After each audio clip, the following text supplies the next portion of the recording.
บายดีเนาะวิดีโอนี่จะพาทวนคืนบทสอบเสียงจบสั้นม .7 เนาะซึ่งยังอยู่ในภาคที่2เนาะมันจะเว้าเกี่ยวกับอันดับนี่แหละและตัวนี้เป็น EP ที่4เลยเนาะซึ่งเนื้อในภาคที่2นี่จะมีแม่นพวกนี้เลยเนาะและในวิดีโอนี่จะเว้าในหัวข้อตัวการคำนวณในเครื่องหมายซิกมานี้เนาะกระสั้นเฮามาสังเกตเบิ่งคำถามเนาะตั้งแต่ปี2021มาจนฮอดศพเรียน2023-24นี่เนาะจะเห็นว่าตัวเกี่ยวของกับเครื่องหมายซิกมานี่เนาะมันจะมีปีละข้อเนาะถ้าสั้นเฮามาเริ่มคิดไล่แต่ละข้อลองเบิ่งเนาะคือข้อตัวนี้เนาะเขาให้ไล่ซิกมาของ k กำลัง2ลบ2เนาะเนินนี่ให้ k นี่เท่า1จนฮอด15เนาะในนี่แม่นเฮาอยากแทนบอนที่มี k นี่ด้วย1ฮอด15เนาะแล้วคิดไล่ออกมาจากนั้นแล้วจังบวกเข้ากันก็ได้เนาะหรือบ่เฮาก็นำใส่สูตรตามบทเรียนเนาะซึ่งในนี้เนาะเฮาสามารถย้ายเครื่องหมายซิกมานี่ให้แต่ละตัวในนี้ได้เนาะเพราะว่ามันขันกันด้วยเครื่องหมายลบเนาะฉะนั้นเมื่อย้ายเข้าไปเนาะมันจะได้ลักษณะนี้เนาะจากนั้นเฮาก็คิดไล่ซิกมาแต่ละตัวในนี้เนาะบัดนี้เฮามาเบิ่งตามบทเรียนนี่ซิกมา k กำลัง2แม่นให้เฮาแทนตามสูตรนี้เลยเนาะโดยเอาค่าของ n หารไปแทนใส่เนาะฉะนั้นเฮาแทนใส่เลย n ของเฮานี่เป็น15เนาะก็แทนใส่เลยจะได้ว่าเป็น15ส่วน6เนาะตัวนี้ก็เป็น15บวก1ตัวนี้ก็เป็น2คูณ15แล้วก็บวก1เนาะจากนั้นเฮาก็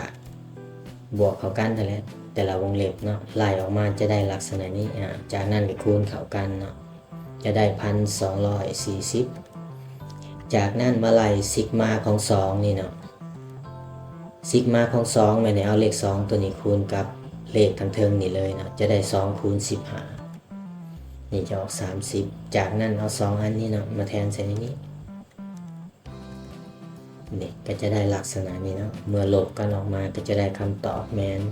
1,210ซึ่งแม่นข้อตัวนี้เนาะวันนี้เรามาเบิ่งข้อต่อมาเนาะข้อต่อมานี่คำถามก็คล้ายๆกันเนาะในนี่ k นี่เริ่มแต่1จนฮอด10เราสามารถแทนบอนที่มี k นี่นะด้วย1ฮอด10ก็ได้เนาะเส้นว้าเนาะนี่ให้ k เท่า1ฮอด10แล้วก็แทนเข้าไปในนี้เนาะ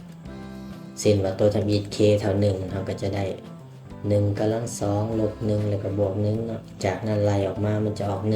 1ต่อมาเราก็ให้ k เท่า2แทนเข้าไปแล้วก็ไล่ออกมานี่ต่อมาก็ให้เท่า3เท่า4ไปจนฮอด10เนาะแล้วก็คิดไล่ออกมาเนาะมันจะได้ลักษณะแบบนี้จากนั้นเอาแต่ละตัวนี่บวกเข้ากันเนาะเด็ดเราก็จะได้คำตอบเป็น340ซึ่งเป็นข้อกอตัวนี้เนาะหรือถ้าบ่อยากแทนแบบนี้เนาะเราก็สามารถนำใส่สูตรคือกับขอกี้นี้ได้เนาะในนี้เราก็เห็นว่ามันขันกันด้วยเครื่องหมายบวกหรือลบเป็นบ่เราก็แยกซิกมายายใส่เนาะมันจะได้ลักษณะนี้เห็นไหมจากนั้นเราก็ไปหาสูตรมาแล้วก็ไล่แต่ละตัวนี่เนาะคือซิกมา k กำลัง2นี่สูตรจะคือขอเมื่อกี้นี่เลยเด็สูตรมันนะตัวนี้มันจะแทนบอนที่มี n ด้วย10เพราะว่า n มันเท่า10อยู่เทิงนี่เนาะแทนเข้าไปเลยนี่เลย10ส่วน6 10บวก1 2คูณ10แล้วก็บวก1จากนั้นก็คิดไล่ออกมาเนาะนี่แล้วคูณเข้ากันจะได้385บัดนี้ซิกมา k เนี่ยเนาะสูตรมันจะเป็นอย่างนี้เนาะเด็ n ส่วน2คูณ n บวก1 n ของเราในที่นี้เป็น10เนาะแทนเข้าไปเลยก็ได้10ส่วน2อันนี้ก็10บวก1เนาะจากนั้นคิดไล่ออกมานี่เลยนะ10หาร2ก็ได้5ตัวนี้10บวก1ก็11นี่เลยคูณเข้ากันได้55บัดนี้ตัวสุดท้ายตัวนี้เนาะซิกมาของ1ก็ให้เอา1นี่แหละคูณให้เลขทั้งเทิงนี่เลยนะมันก็ได้1คูณ10ก็ออก10จากนั้นเอาตัวที่ได้นี้นะมาแทนใส่จากนั้นก็บวกลบกันออกมาเนาะจะได้คำตอบเป็น340ซึ่งก็เป็นข้อกอแหละเนาะบัดนี้ข้อนี้เนาะข้อนี้กับเส้นเดียวกันเนาะ k เท่า1ฮอด10กับเฮ็ดแบบเก่าแหละย้ายซิกมาให้ตัวทั้งหน้า แล้วก็ย้ายซิกมาให้ตัวทางหลังเนาะถ้ามันมีเลขคูณอยู่กับตัว k สามารถเอาไปไว้ทางหน้าแบบนี้ได้เนาะจากนั้นก็เฮ็ดแบบเก่าไล่ซิกมา k กำลังสองกับ k กำลังหนึ่งนี่ดิสูตรอันเก่าเลยเนาะเนี่ย k กำลังสองแทนเข้าไปเนาะ n เท่า10กับ10ส่วน6อันนี้ก็10บวก1ตัวนี้ก็2คูณ10บวก1เนาะไล่ออกมาก็ออก385เนาะบัดนี้ k กำลัง1สูตรเพิ่นว่าจังซี่เนาะอันนี้ n ของเราเท่า10ก็แทนเข้าไปเนาะ10ส่วน2ตัวนี้ก็10บวก1ไล่ออกมาจะออก55แล้วก็มาแทนใส่ในนี้เนาะตัวนี้กลายเป็น6คูณ385นี่ดิมาบวกให้18คูณกับ55ที่เราไล่ได้นี่เนาะจากนั้นคูณเข้าแล้วก็ไล่ออกมาเนาะมันจะได้ 3,300 นี่เลยซึ่งคำตอบก็เป็นขอตัวนี้เนาะบัดนี้มาเบิ่งอีกขอตัวนึงเนาะขอตัวนี้มันปี2022-23เนาะจะเป็นลักษณะนี้ซึ่งบ่มีในบทเรียนเนาะคือในบทเรียนจะมีสูตรเฉพาะแต่ซิกมา k กำลัง1 k กำลัง2แล้วก็ k กำลัง3แล้วก็เป็นตัวเลขเนาะแต่ว่าตัว k อยู่ลุ่มไปนี่มันบ่มีเนาะฉะนั้นวิธีแก้มันเอาเฮ็ดจังซี่เนาะเฮาสังเกตตัวลุ่มนี่มันคูณกันอยู่เนาะฉะนั้นให้แยกส่วนคูณออกก่อนเพื่อจะง่ายเนาะโดยแยกก็คือเอาง่ายๆก็ได้สมมุติว่าแยกออกแบบนี้เนาะ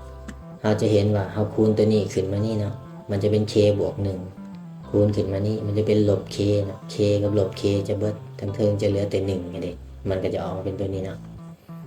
จากนั้นมันขันกันด้วยเครื่องหมายลบเราก็ย้ายซิกมาให้ตัวนี้แล้วก็มาลบให้ซิกมาตัวหลังนี่เนาะ